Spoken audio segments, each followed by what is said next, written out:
All right, my English teacher friends, Kristian Kuhn coming at you again, affectionately known as the Bob Ross of composition. And up my sleeve, I got something from my Nuance Academy. So a lot of teachers have been asking me about my Word Study Academy and my Nuance Academy. And in my Nuance Academy, I run a lot of things to go over the basics, such as grammar, punctuation, syntax, all my sentence constructs, sentence types. Just the things to help students get better voice rhythm and flow and elevate their writing. And fundamental to that is mastery of punctuation. So I have a little bit of gamification, some edutainment, and I call this the magic 8-ball punctuation game. So there is a PowerPoint that you can get free online. I'll put it down in the description below. That looks like this. You can edit it and add your own questions. I've made 50 mentor sentences for this, and that document is also down below in the video's description. I turned it into a Google Doc for you, so you can just cut and paste my ready-made mentor sentences into this little editable PowerPoint. So what I do each day early in the academic year is called the 5 sentences of the day.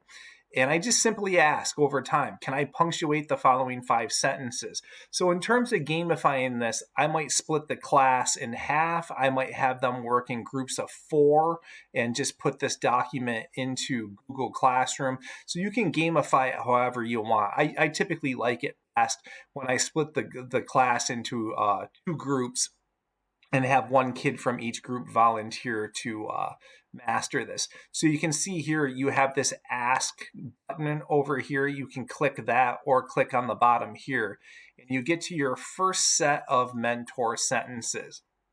So right here, I have 2 sentences. Mick Dodge, a man who has his own documentary show on National Geographic, eats bark from yew trees to cure his headaches. And the second one, I took A2T and AP Physics this year. I've never done so much work before in my life. And up here you can see, can I incorporate all of the commas?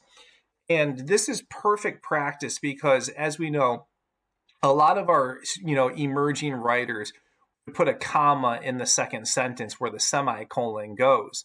And you only want to put commas in this first sentence. Mick Dodge, comma, a man who has his own documentary show, comma, or own documentary show on National Geographic, comma, eats bark from yew trees to cure his headaches. So you get talking about sentence types and sentence constructs. So that's known as a parenthetical statement. So all of this stuff, all of this background knowledge is coming from my students doing exercises that I've created over the course of the academic year, centering around Strunk and White's seminal text called Write It Right. And if you go digging through my YouTube channel, there's a whole bunch of stuff on there with sentence patterns and sentence types. So that's question number 1, finding the commas. Number 2 is asking them, again, to find the semicolons. I took A2T and AP Physics this year, semicolon. I've never done so much work before in my life. So it's a great way to get kids away from that frequent employment of the comma splice. That's something that I notice early in the academic year, my students struggle a lot with, just tons and tons and tons of comma splices. So then I just break it down further like this. On October 14th, 1993, a plane was traveling from Memphis to Durham. It crashed in a storm. 70 people died. And I just asked, can you punctuate it correctly? So I also do things like this. If you go numeric 14, you have to go numeric 1999. And you put that comma after the 14. And you can use semicolons, you could use periods in this, you could use dashes. So conversations about how you can use various syntactical features and still be correct. Get into the intentionality of why would you use a dash? Why would you use a semicolon over a period? Conversations like that bode well for kids. And just to give you the full gamut of the 5 sentences, can I properly punctuate both sentences? I had jury duty. That's why I didn't go to work The Navajo Indians made a poultice of the following things to prevent skin rash, right? Because you're listing worm guts, milkweed, and raven urine. So 3 things, 2 commas. And Strunk and White goes over all of that in their manual. So it's a great way to gamify things and have a little bit of edutainment while you're learning the basics. So pretty cool PowerPoint that can be used for your needs.